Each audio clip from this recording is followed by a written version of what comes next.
बिस्मिल्लाहिर्रहमानिर्रहीम। अस्सलाम वालेकुम दोस्तों मैं हूं कासिम अली और आप देख रहे हैं technical education YouTube channel.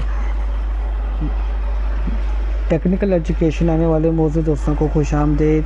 Viewers, आज की इस वीडियो में हम MS एक्सेल का मुकम्मल रिव्यू करेंगे, इसका मुकम्मल तारुफ करेंगे।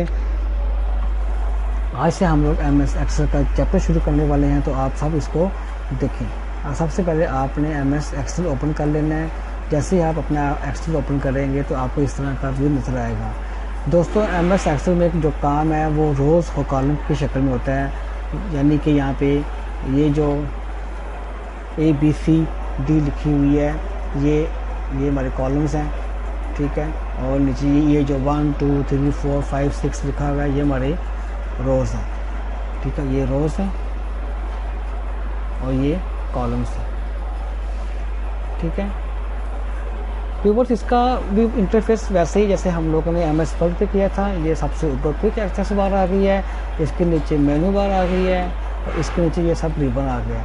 रिबन के बारे में मैंने आपको MS वर्ड में ब्रीफली बताया था, मैं आपको फिर बता देता हूँ।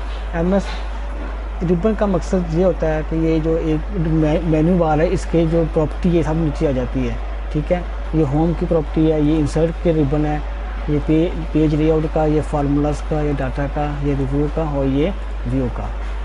तो व्यूअर्स, नीचे चलते हैं। इसके नीचे ये शीट्स आ रही हैं। एक्सेल पे जो काम होता है वो शीट्स पे होता है। ये एक वर्क बुक होती है। वर्क बुक पे जैसे कि हम एक बाइंडिंग बुक करते हैं, उसके अंदर बहुत सारे पेजेस लगे होते हैं।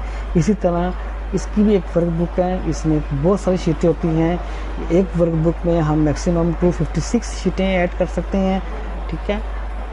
तो ये आगे चलते हैं। आगे इसके ये जो है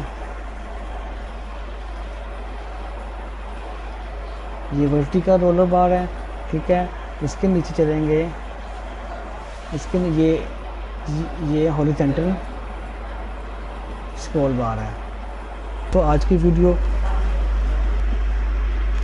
आज हमने MS एक्सेल का मुख्तसर तारुफ किया है। अगली वीडियो में हम लोग इस पर काम शुरू करेंगे। अगली वीडियो देखने के लिए मेरा चैनल सब्सक्राइब कर दें, लाइक कर दें और दूसरों को शेयर कर दें, ताकि मेरी आने वाली नई वीडियो आपको बर वक्त मिलती रहे। तो मैं आपसे चाहता हूँ इजाज़त। तब तक के लिए अपना ख्याल रखिएगा, दुआ में याद